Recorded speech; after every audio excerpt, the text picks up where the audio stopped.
Live from New Delhi, you're watching DD India News Hour, India's voice to the world. I'm Anil Thomas. Coming up in the next hour. 16 more hostages freed from Gaza as part of the Israel-Hamas truce. U.S. Secretary of State Antony Blinken in Israel for talks on extensions of truce and aid shipments.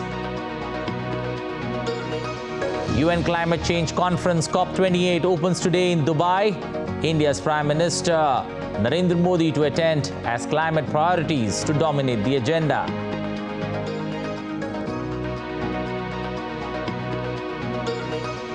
India's Prime Minister says G20 today is more inclusive, ambitious and action-oriented. India hands over G20 presidency to Brazil. Former U.S. Secretary of State Henry Kissinger dies at 100. Kissinger shaped world affairs under 2 U.S. presidents.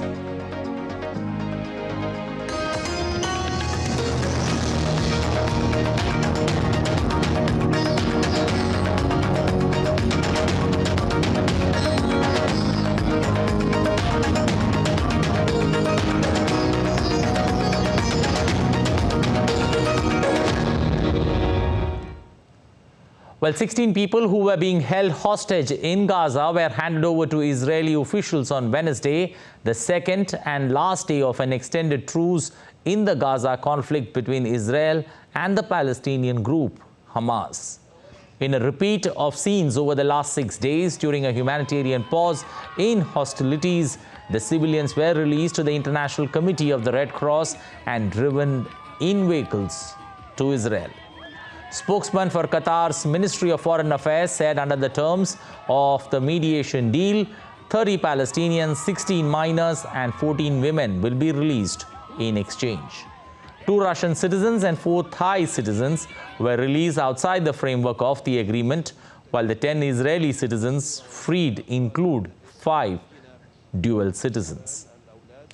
They were a Dutch dual citizen who's also a minor, 3 German dual citizens and 1 citizen from United States. The hostages freed were among some of the 240 seized by Hamas gunmen during a rampage into southern Israel on October 7th, in which Israel says 1,200 people were killed. The latest group of freed hostages arrived at a medical facility in Israel. The hostages could be seen exiting a military helicopter at the Sheba Medical Center in the city of Ramat Gan. In total, 16 hostages were released by Hamas on the final day of a 2-day truce extension. Meanwhile, Israel's Prime Minister Benjamin Netanyahu has said that Israel will continue fighting Hamas in Gaza until the end. Israel and Hamas were considering the parameters of a potential new phase of the Gaza truce deal, which includes Hamas releasing hostages on Wednesday. Negotiators from Qatar had met Hamas officials to gauge their willingness to agree to the new parameters. The outcome of the discussion between Qatar and Hamas was unclear. Israel has sworn to annihilate Hamas, which rules Gaza. At the start of the war, I set 3 goals: eliminating Hamas, returning all our hostages, and ensuring that Gaza will never again go back to being a threat to Israel. These 3 goals still stand. There is no situation in which we do not go back to fighting until the end. This is my policy. The entire cabinet is behind it. The entire government is behind it. The soldiers are behind it. The people are behind it. This is exactly what we will do. Israeli Prime Minister Benjamin Netanyahu attended a ceremony for a new Israeli village that will be built near Gaza. This is dedicated to the memory of a local council member who was killed in the Hamas attack. Netanyahu addressed the ceremony for the new village named after Ophir Libesten, who served as the head of the regional council and died in Kibbutz Kfar Aza following a deadly infiltration by Hamas gunmen. The community, which was decided on by the government last Feb, was initially called Hanun, but its name was changed in the wake of the October attack.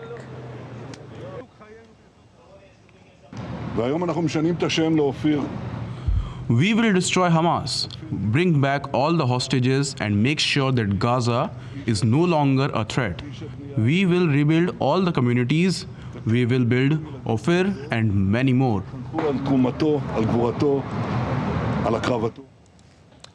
U.S. Secretary of State Anthony Blinken arrived in Tel Aviv on Thursday, where he was expected to meet with Israeli leaders to discuss extending Israel's temporary truce with Hamas and boosting humanitarian aid into the Gaza Strip. Blinken making his third trip to the region since the deadly October 7th attack. Hamas attack on Israel is also expected. He is also expected to visit the occupied West Bank region, where he is likely to meet with the Palestinian President Mahmoud Abbas. Washington's top diplomat is also expected to discuss Israel's looming offensive into southern Gaza. The U.S. is asking Israel to take greater care to protect Palestinian civilians and limit the damage to infrastructure in any offensive in the south.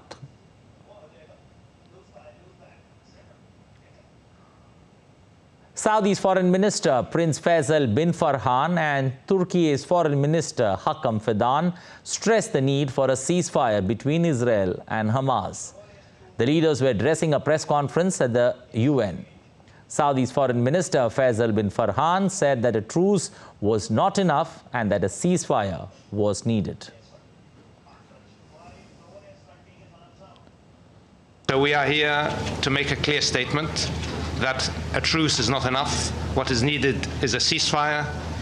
What is needed is a credible peace, and a peace that lasts and that allows the Palestinians and the Israelis to live side by side in two states. Anything else will result in continuing crisis in the region.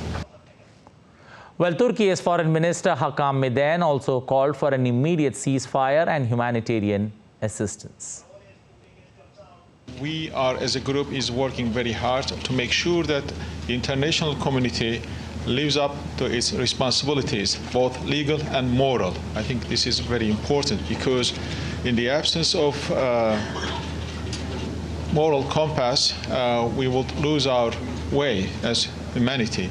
So therefore, as international community, we need to do our best to address this issue at every level, at humanitarian level, at political level, and we need immediate ceasefire, we need immediate humanitarian assistance.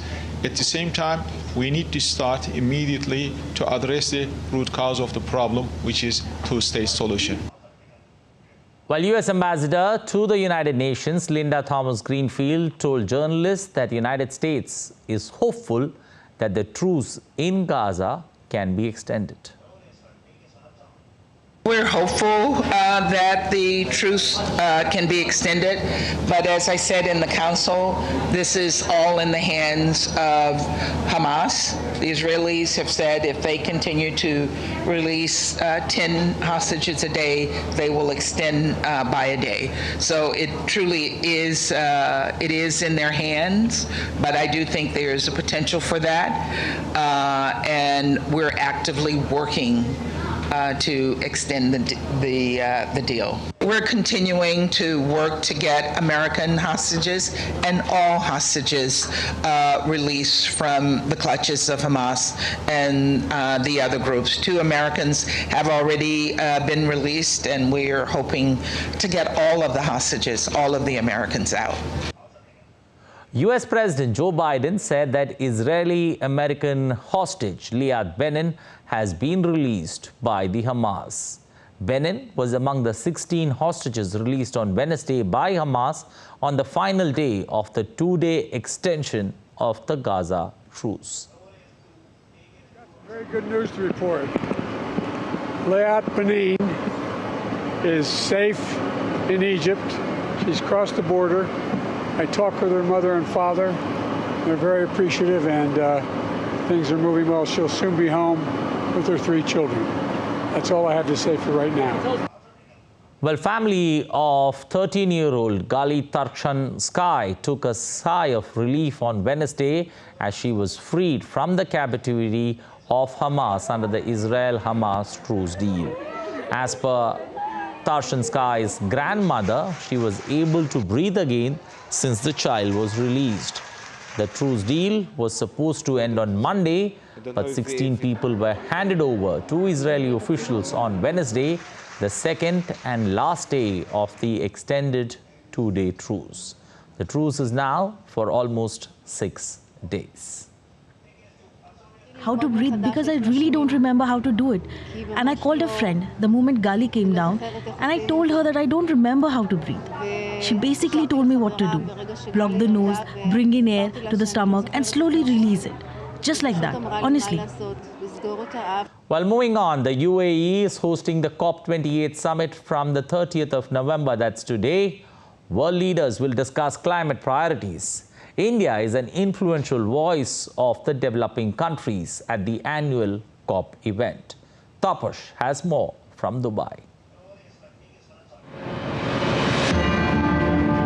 In a pivotal moment for global climate action, the spotlight turns to the upcoming COP28 summit hosted by the United Arab Emirates.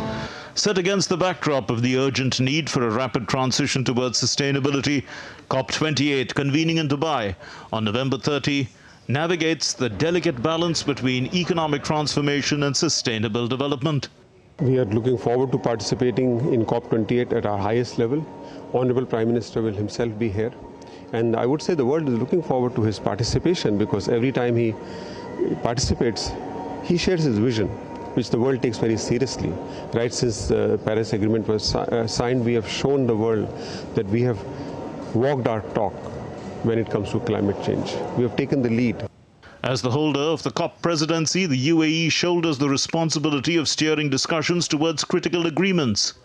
Key tasks include securing commitments on the global stocktake of climate action, building consensus on the global goal on adaptation, and establishing the Loss and Damage Fund. Following the G20 announcement, where climate has been really put high up on the agenda, I think India is going to put all its weight behind to make this happen. And I think funding constraints or any other constraints will not really get into the way. The urgency of the situation looms large, demanding the mobilization of an estimated $4 trillion annually by 2030 to support the clean energy transition. Achieving a net zero goal by mid-century requires collaboration on an even grander scale. The recent participation of the UAE in the G20 summit in Delhi adds a layer of influence, with global emission reduction targets echoing in the corridors of COP28. Carbon footprint is all around us in every single metal that we produce or in every single thing that we use. So that way, I think India has seen innovations coming across all three sectors. The UAE, acknowledging its role as a significant oil producer, contemplates support for carbon capture storage technologies. Amid these challenges, promising initiatives like the Green Hydrogen Innovation Center and the Global Biofuel Alliance emerge, offering glimpses of a cleaner, more sustainable future. As we approach COP28, the world watches with bated breath. Can UAE, in the heart of an oil-centric landscape, lead the way towards a more sustainable future? The answer lies in the discussion, the debate, and the decision that will unfold in Dubai. The journey to balance energy transition, economic transformation, and sustainable development has never been more critical. With camera-person Jaishankar, this is Taposh Bhattacharya for DD India from Dubai. Well, India shines as a beacon of hope at COP28, leading the charge for a cleaner, greener planet. From wildlife conservation triumphs to spearheading renewable energy revolutions, India sets global standards for environmental sustainability. Here's a report from Taposh.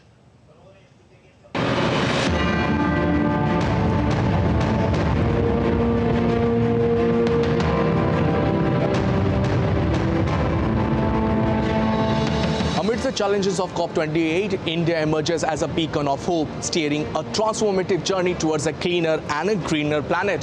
From pioneering wildlife conservation to spearheading renewable energy initiative, India sets a global standard for environmental sustainability. India boasts of 8.09 lakh square kilometer of forest cover, a haven for biodiversity. Project Tiger's success with over 3,000 tigers showcases a commitment that extends globally through alliances for big cat conservation. India champions clean energy through initiatives like the International Solar Alliance. Rapid expansion of solar and wind power reflects a commitment to a green economy and sustainable energy future. The International Solar Alliance, founded by India, accelerated the global solar energy adoption. Collaboration and knowledge sharing propel the world towards a sustainable energy revolution. India's vast wind resources contributes to one of the largest wind power capacity globally. From rural electrification to global collaboration, India leads the way in the wind energy sector. India addresses the pollution comprehensively with the National Clean Air Program, promoting clean transportation and robust waste management system. India's commitment to Ramsar sites exemplifies wetland conservation, safeguarding habitats, regulating water cycles, and mitigating climate change impacts. Prime Minister Narendra Modi's life mission emphasizes conscious living for a sustainable future. Lifestyle choices play a crucial role in combating climate change. As COP28 unfolds, India's environmental initiatives illuminates a path towards a thriving planet.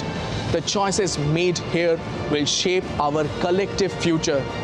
With Campus in Jaishankar, this is Taposh Bhattacharya for DD India from Dubai. Well, the President of the United Nations General Assembly, Dennis Francis, laid out the messages he will be taking on his forthcoming visit to the United Arab Emirates to take part in COP28. Delegates from nearly 200 countries will convene this week for the COP28 Climate Summit in Dubai, where conference host and OPEC member, the UAE, hopes to tell the vision of a low-carbon future that includes, not shuns, fossil fuels. The messages I will take with me to the COP include: 1. The need to conclude work and operationalize the funds and funding arrangements for loss and damage. 2. The need to support the COP28 presidency's bid to triple renewable energy capacity. This is the only sure way to reduce our reliance on fossil fuels and keep 1.5 degrees alive. 3. The need to urgently and dramatically scale up support for adaptation, including delivering on a global goal on adaptation and exponentially driving up finances. And 4, finally, but most importantly, the need for unity and solidarity. Well, still to come on DD India News Hour. Henry Kissinger, former US Secretary of State and Nobel Prize winner, dies at 100. Nick Haley's 2024 Republican presidential bid gets a powerful $70 million boost and a Coach Network backing. North Korea says it will not negotiate sovereignty with double-faced United States.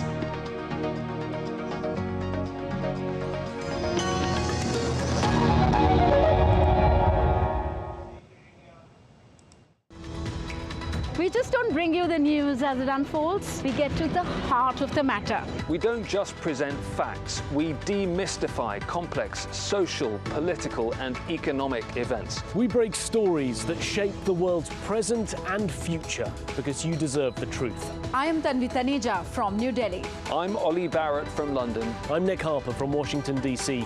Join us on DD India Global Monday to Friday at these times.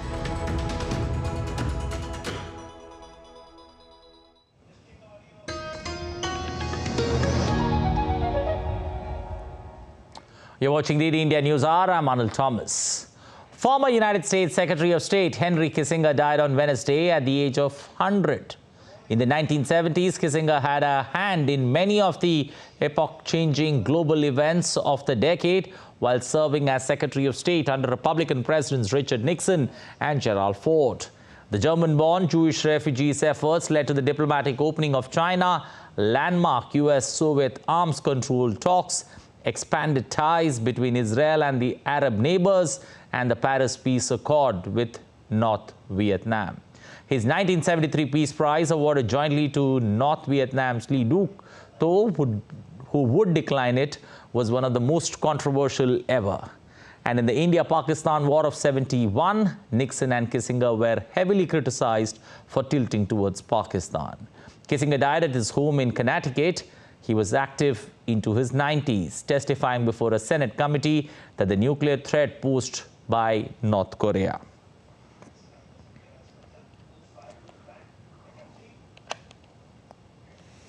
Well, for more on that story, we've got Ira Spitzer joining us from San Francisco. Ira, good morning. How does one take a look at this particular demise of Henry Kissinger? The world remembers him for, very, very different reasons. How would you call it? Was he a controversial face, yet somebody who changed the world order?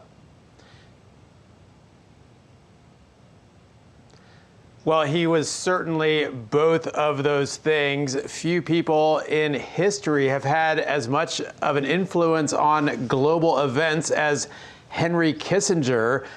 We just heard there about some of his, the involvement that he had in numerous world-shaping events of the 20th century. Of course, the Cold War, as well as diplomatic efforts in the Middle East and South America and Asia, of course. So a tremendous influence, and an influence that extended all the way up until he turned 100. Over the summer, he met with Chinese President Xi Jinping in Beijing. So Henry Kissinger, certainly a very influential life, an important life, but also a controversial life. This is a man who has many critics who say that he often would put U.S. diplomatic interests and his own interests ahead of issues like human rights abuses and other abuses of power and things that went against some of the democratic values which Kissinger and the U.S. claimed to be perpetrating. So there are a number of people that throughout his life have called him a war criminal, have questioned things such as his support of Pakistan in the India-Pakistan War of 1971, his alliances with and support of military coups in Chile and Argentina, overthrowing the democratically elected governments there because of their closeness to the Soviet Union, as well as a number of issues. The Vietnam War, well, he received the Nobel Peace Prize for his efforts to help end that war. His secret bombing, the U.S.'s secret bombing of Cambodia during that war, is really a black mark on his legacy for some of his critics. So a complicated legacy for sure, and a legacy that that lasted all the way basically up until his death at the age of 100. Okay, he served as the national security advisor during the Nixon and the Ford, with the Ford administrations. Do you feel his significance was more because he was distinctive and also, very dependable?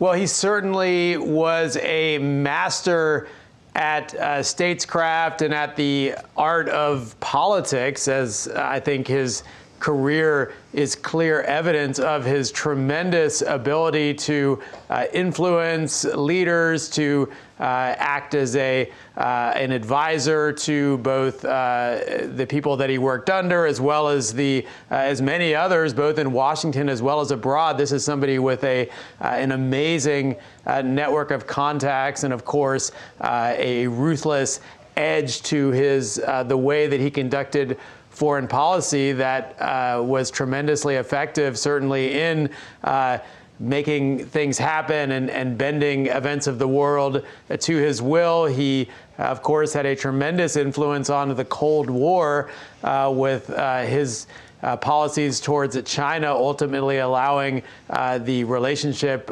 diplomatic relations between Washington and Beijing to open up in the 1970s. So clearly, Henry Kissinger was somebody who, not to be taken lightly, given the amount of success that he was able to achieve with his diplomatic efforts. Okay, would it be right to say that, Kissinger somewhere understood, the axis of power, and he also understood that, this could go either ways. It could be a heads or it could be a tails, and that's what, led to the success that he managed to get as a diplomat. Right, I think that's a great way to put it. He is known for realpolitik, the German word that means not conducting politics through idealism, but rather using what the situation on the ground to dictate what is possible and then to act accordingly. And he demonstrated that throughout his career, that if the circumstances were not perhaps favorable to his interests, he would simply negotiate and do the best with what was available. Now, of course, that same realpolitik is something that his critics say allowed him to get his hands dirty, as some would say, in perpetrating some of these problems and conflicts around the world, which he simply accepted as a cost of doing business. At least that's what his critics would say. So again, that was a large part of his effectiveness, was the ability to simply to understand these diplomatic situations as they were, and use the facts on the ground to come out with an outcome that he deemed preferable to U.S. interests and to his own interests. Okay, we'll leave it there. Thank you. Appreciate you joining us. Ira Spitzer there, giving us the latest on that particular story on Henry Kissinger's death. Two quotes that I always remember about Henry Kissinger. One, we are all president's men. And second, if you don't know where you're going, every road will get you nowhere. Two quotes that always inspire me and, that shaped world politics there. Staying with United States, let's move on forward. President Joe Biden singled out Republican lawmaker Lauren Boebert on Wednesday as he touts his economic and clean energy policies in Colorado. Biden visited a wind tower manufacturer as part of the Boebert's congressional district to celebrate investments and job creations around the state. The second-term Congresswoman is facing a tough re-election battle against Democrat Adam Frisch, who had outraised her. Biden, who is running for re-election next year, has presided over a stronger-than-expected U.S. economy and big federal investments in infrastructure and clean energy, but the clean energy industry is now struggling with high costs. The historic investments we're celebrating today is in Congressman Boebert's district. She's one of the leaders of this extreme mega movement.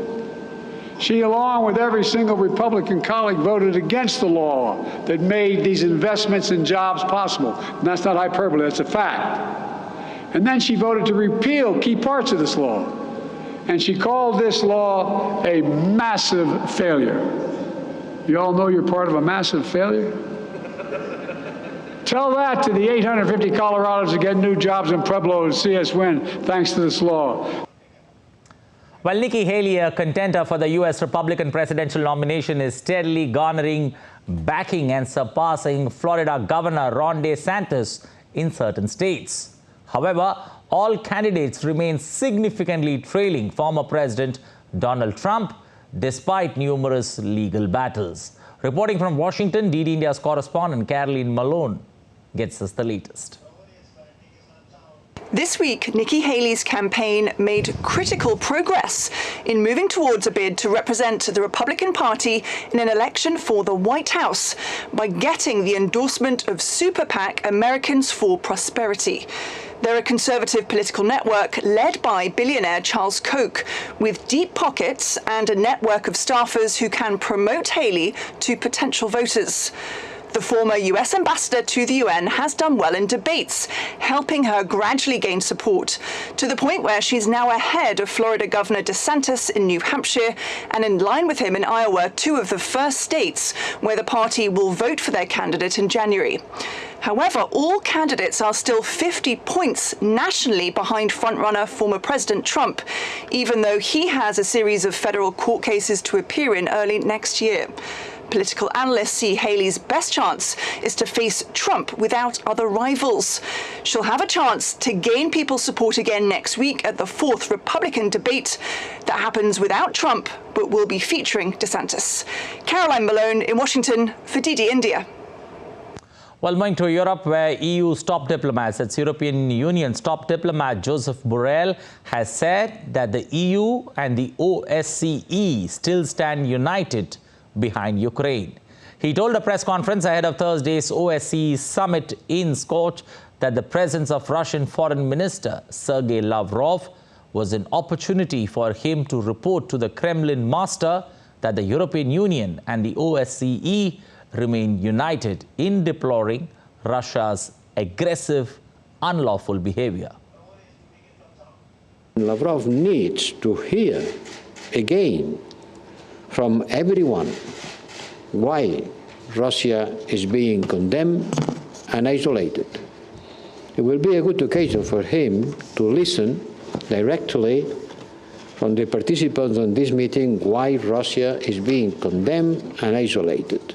And then he will be able to come back to Kremlin and report to the Kremlin master that the European Union and the OSCE remains united in deploring Russia's aggressive, unlawful behavior. NATO Secretary General Jens Stoltenberg says Russia's position in the world is weaker as a result of its invasion of Ukraine.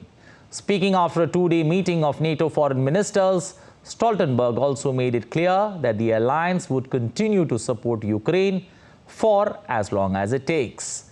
DD India's Alex Cadia has more from the NATO headquarters in Brussels. NATO allies have gone to great lengths to show they will continue to stand by Ukraine in the face of Russia's invasion, and that any rumors of Ukraine fatigue are not to be believed. Beyond those rumors, more than $100 billion of aid from the US and the European Union are still being held back by Republicans in Washington and by Hungarian Prime Minister Viktor Orban in Brussels.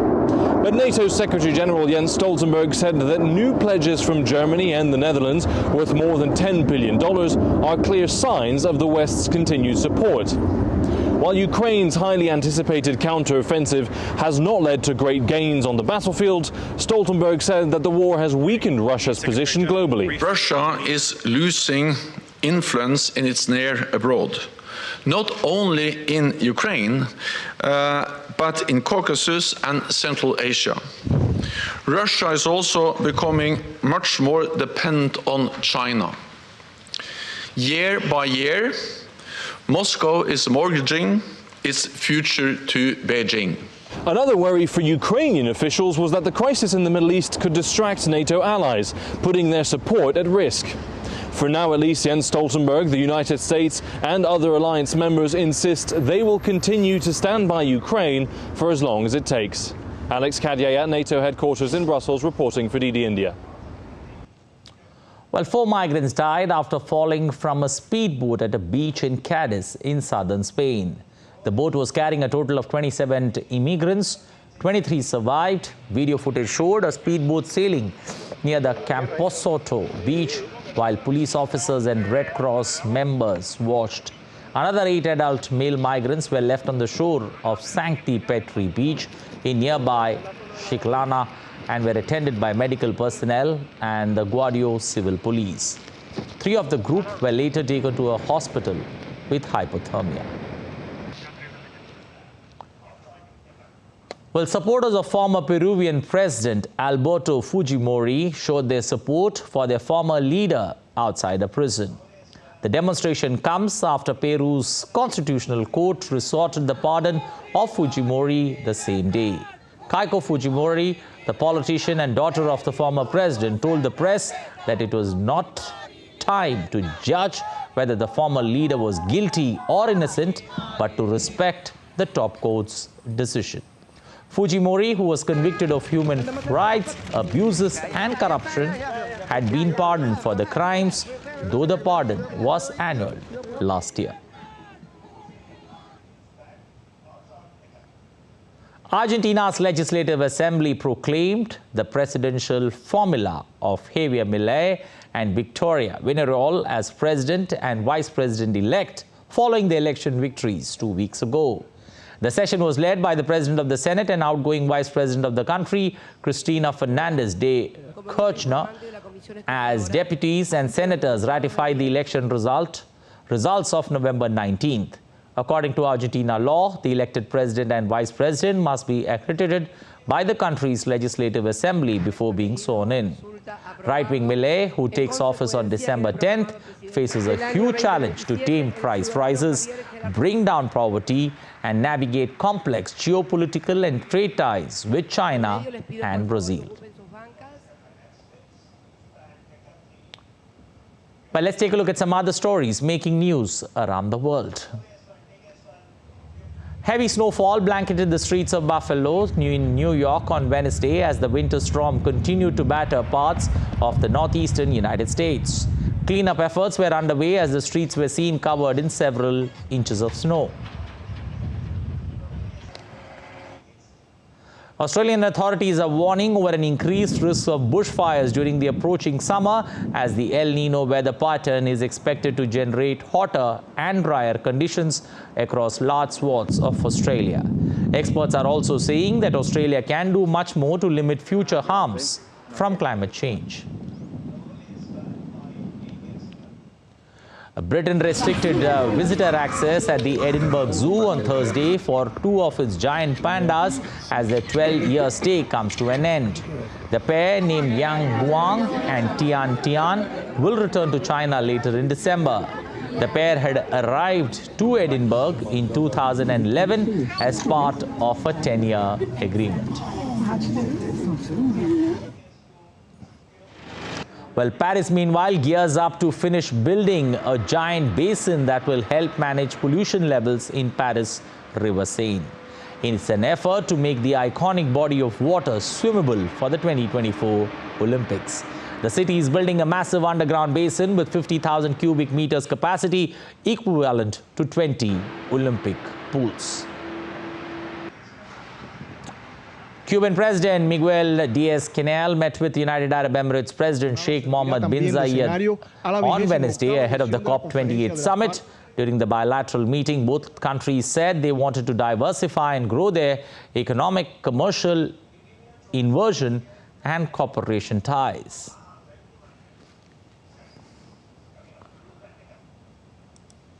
Still to come on DD India News Hour. Well, today marks 365 days since India assumed the G20 presidency. Prime Minister Modi writes, dawn of a new multilateralism. Walmart's exports from India on the rise as it looks to reduce reliance on China.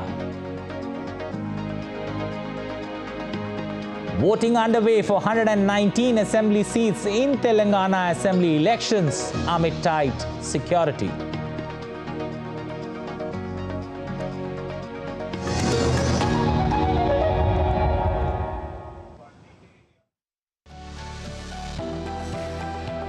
Turning crisis into opportunity, transforming ideas into action, stories of real change. Tales of Sustainable Solution. This series is going to tell stories of such changemakers. Watch Changemakers on DD India. A platform for the developing world, amplifying the voice of the global south with a focus on the growing economies, resolving the conflicts, showcasing the culture, tradition, heritage and diversity. Watch Voice of the Global South at these times on DD India.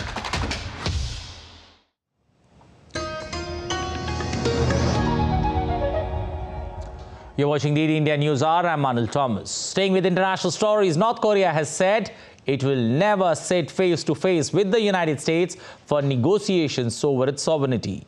Kim Yong-jung, the sister of North Korean leader Kim Jong-un, and a senior official said it was Washington's double standards and high-handed and arbitrary practices at this week's meeting of the UN Security Council over North Korea's recent launch of its first spy satellite. Kim also inspected photos of a US naval base in San Diego and the Kadena Air Base in Japan taken by the spy satellite. The meeting set the stage for a rare public spat between US Ambassador Linda Thomas-Greenfield and North Korean Ambassador Kim Song, both arguing that their country's military activities are purely defensive. Japan, meanwhile, has asked the US military to ground its V-22 Osprey aircraft after one crashed into the sea on Wednesday in western Japan, killing at least one person on board.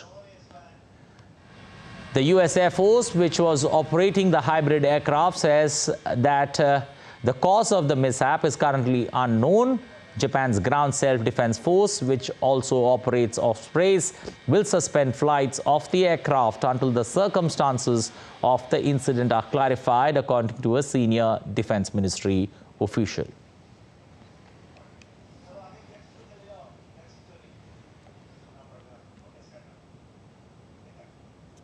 In a bid to ease public concerns, China's Foreign Minister Wang Yi has addressed the recent surge in flu cases in the country. Wang reassured both the domestic population and the international community that the situation is under effective control. The World Health Organization, that's WHO, last week requested China to provide detailed information on an increase in respiratory illness and reported clusters of pneumonia in children. But a WHO official said that the spike in illness in China is not high as before the COVID-19 pandemic, and reiterated that no new or unusual pathogens have been found in the recent cases. The United Auto Workers, that's UAW union, said on Wednesday that it is launching a campaign to publicly organize 13 non-unionized automakers in the US after winning new contracts with the Detroit 3 automakers. The Detroit-based UAW said workers at 13 non-union automakers were announcing simultaneous campaigns across the country to join the union, which included Tesla, BMW and Mercedes-Benz. These automakers employ nearly 150,000 workers at the US assembly plants. The union said if 30% of the workers at a non-union plant sign cards seeking to join, it would make that public.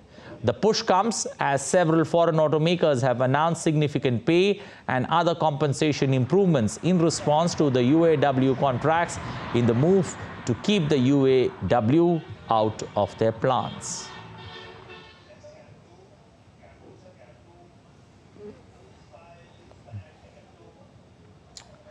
Well, move over China. According to a new agency report, India is playing an increasingly important role in Walmart's supply chain.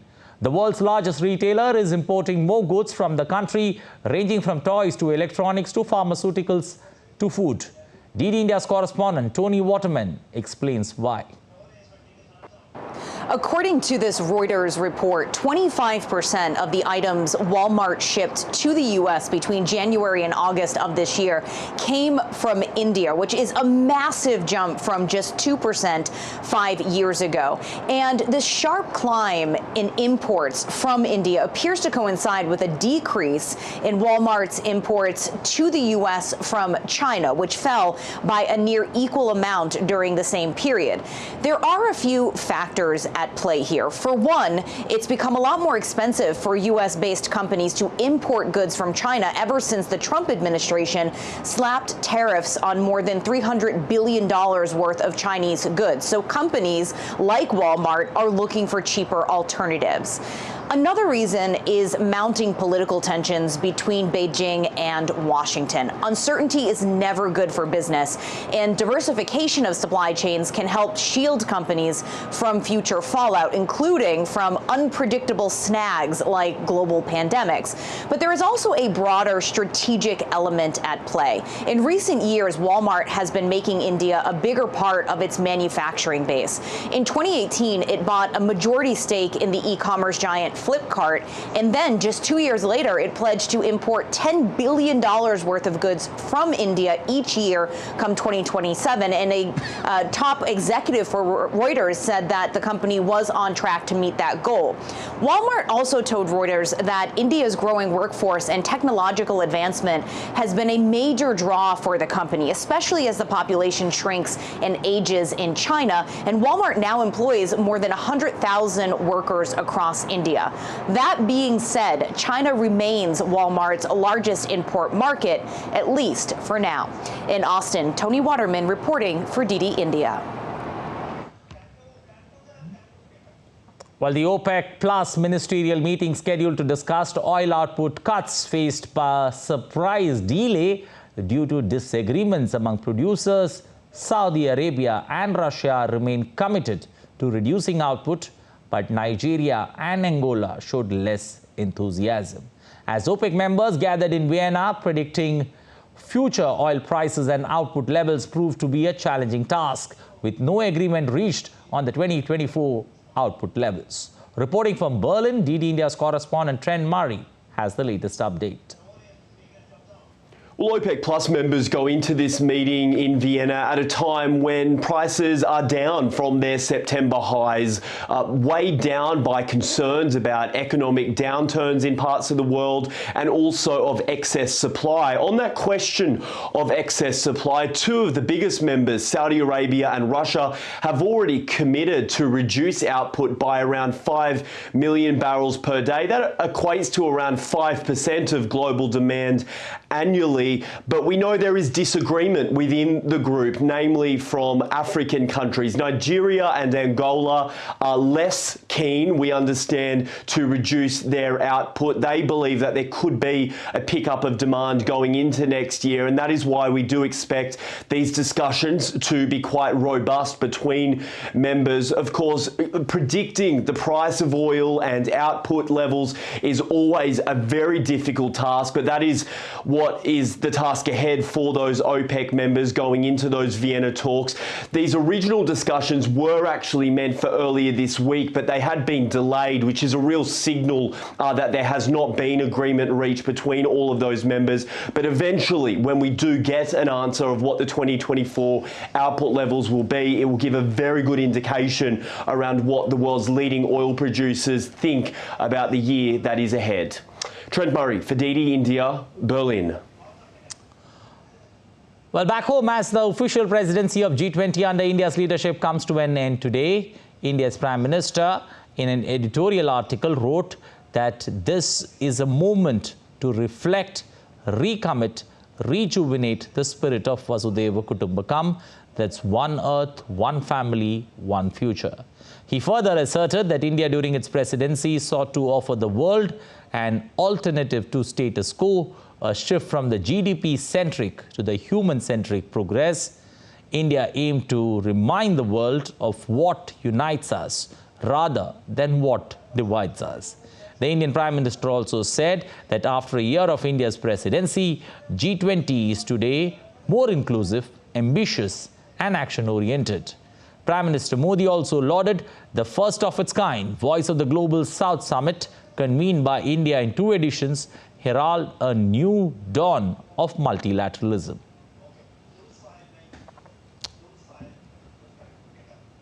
Meanwhile, assembly elections in 5 states and the final one going to polls today, where voting is underway for the 119 seats in India's southern state of Telangana. That's regional elections taking place. Over 2,200 candidates are in fray for 119 seats. Polling will continue till 5 p.m. today. Elaborate security arrangements being made for the polling.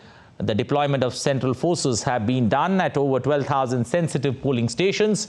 Besides model polling stations, the election authorities have set up fully women-operated and fully specially abled operated polling stations with a determination to increase the turnout for polling, especially in the Hyderabad districts.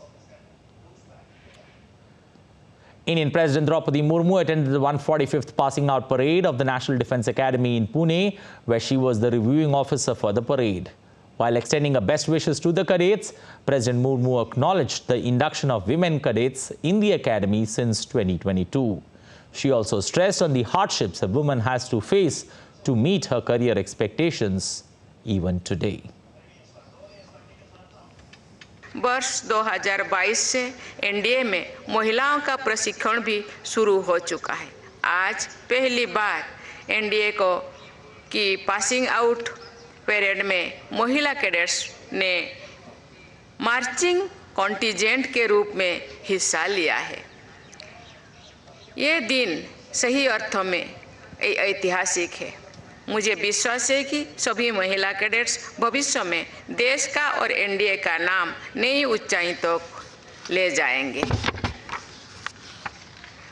आज भी बेटियों को अपनी पसंद का career चुनने के लिए संघर्ष करना पड़ता है, इसलिए सभी महिला कैडेट्स को मैं विशेष बधाई देती हूँ।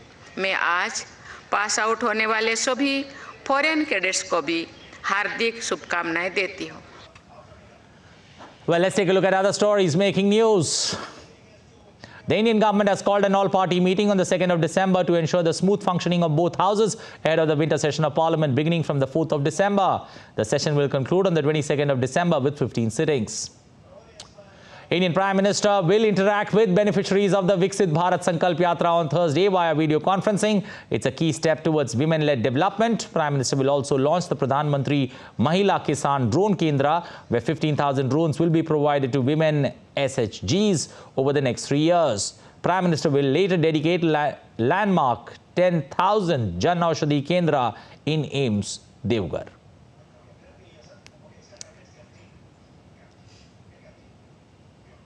Well, November 30th marks the 166th birth anniversary of Sri Jagdish Chandra Bose, whose brilliance left an everlasting impression on the world of science. Shreya Mukherjee has more.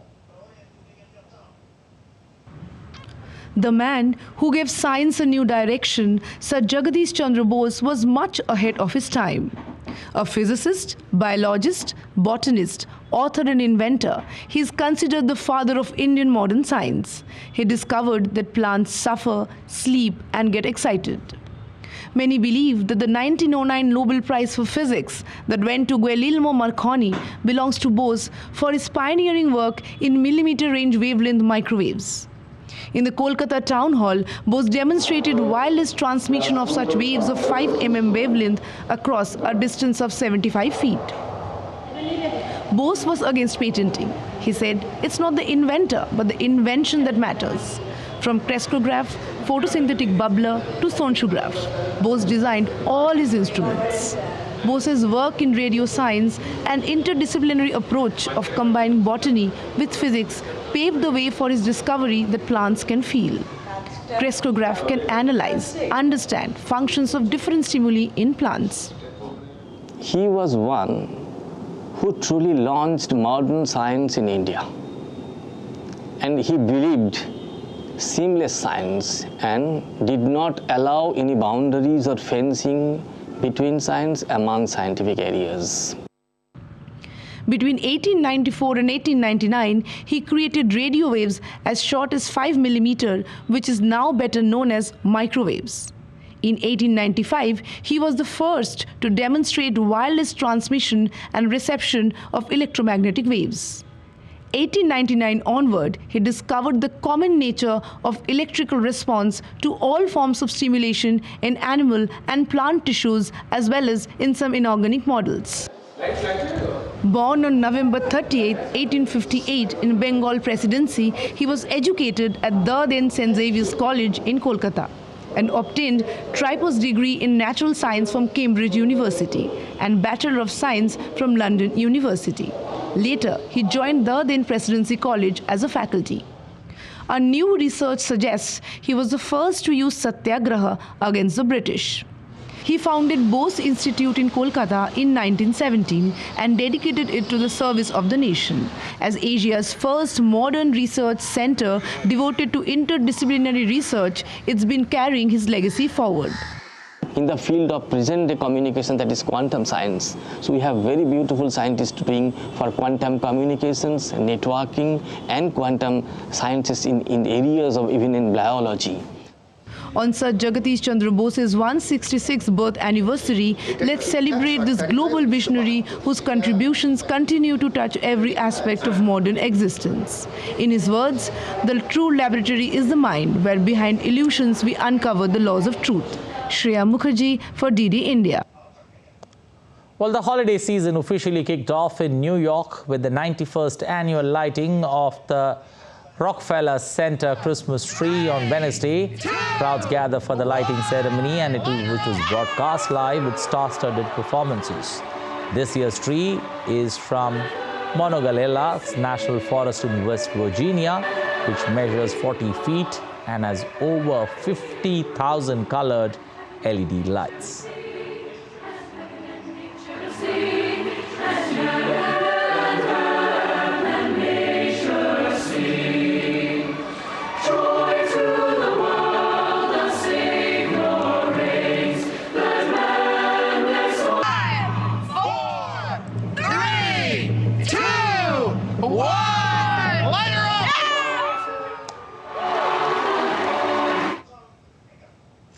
Well, stepping into Christmas season and the month of celebrations. Well, that's all in this edition of DD India News Hour, but let us know your thoughts on the news of the day. You can connect with us on Facebook, X and Instagram. You can also visit our website, ddindia.co.in. We're going to be back with more news as it breaks here on DD India. I'm Anil Thomas from all of us here in Delhi. Thanks for watching DD India News Hour.